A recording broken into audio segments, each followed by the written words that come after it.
పేరిట shalom. Shalom అనగా మీకు సమాధానము కలుగును గాక. శిలువ శ్రమల గురించి ధ్యానిస్తూ ఉన్నాం. ప్రత్యేకముగా ఈరోజు యేసయ్య గ్రంథములోని శిలువ శ్రమల ప్రవచనాలు చూద్దాం. యేసు ప్రభు వారు హింసించబడుటను గురించి యేసయ్య గ్రంథము 50వ అధ్యాయములో ప్రవచనము, కొట్టువారికి నా వీపును అప్పగించి తిని, వెంట్రుకలు పెరికివెయ్యు వారికి నా చెంపలను అప్పగించి తిని, ఉమ్ము వెయ్యు వారికిని అవమానము పరచు వారికిని నా ముఖము దాచుకొనలేదు. యేసయ్య 56 నెరవేర్పు. అప్పుడు వారు ఆయన ముఖము మీద ఉమ్మి వేసి ఆయనను గుద్దిరి. కొందరు ఆయనను అరచేతులతో కొట్టి.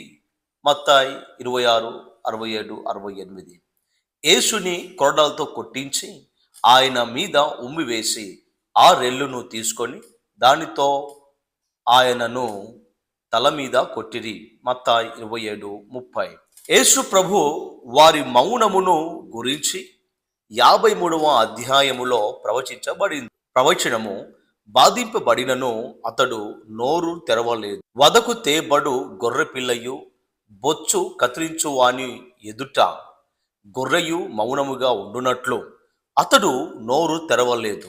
యేసయ్య 53, 7 నెరవేర్పు చూద్దాము రండి. ప్రధాన యాజకుడు లేచి, నీవు ఉత్తరమేమియు చెప్పవా?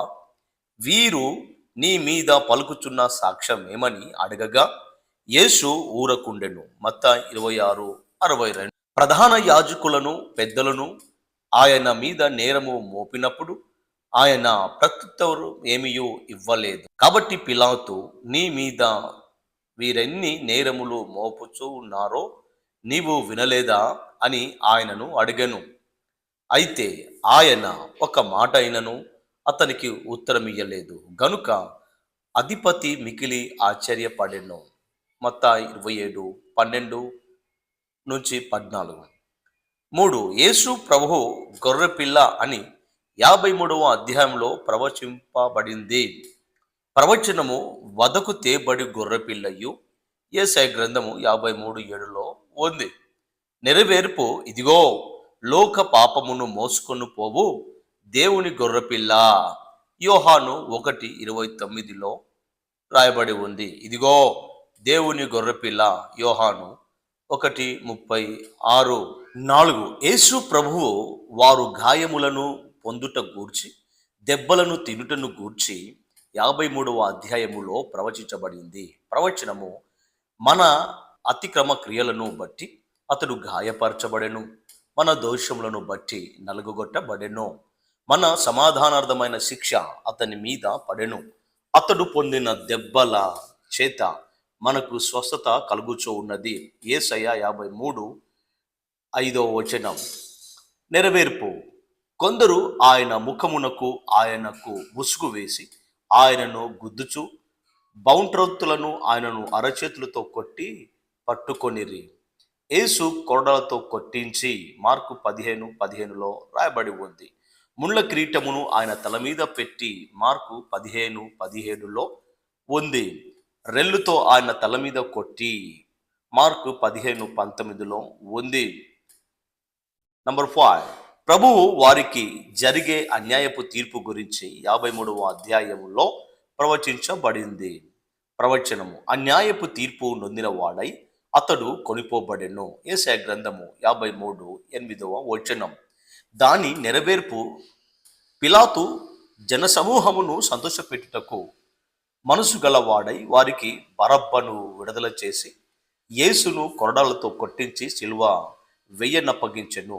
మార్కు 15:15 నంబర్ 6 యేసు ప్రభువు వారు సమాధి చేయబడుటను గురించి 53వ అధ్యాయంలో ప్రవచించబడింది. ప్రవచనము, అతడు మరణమైనప్పుడు భక్తిహీనులతో అతనికి సమాధి నియమింపబడెను, ధనవంతుని యొద్ద అతడు ఉంచబడెను. యేసయ్య గ్రంథము 53:9 దాని నెరవేర్పు, యేసు శిష్యుడుగా ఉన్న అరిమతాయ యోసేపు అను ఒక ధనవంతుడు సాయంకాలం అయినప్పుడు వచ్చి పిలాతు నొద్దకు వెళ్ళి యేసు దేహమును తనకిమ్మని అడగగా పిలాతు దానిని అతనికి అప్పగింప ఆజ్ఞాపించెను.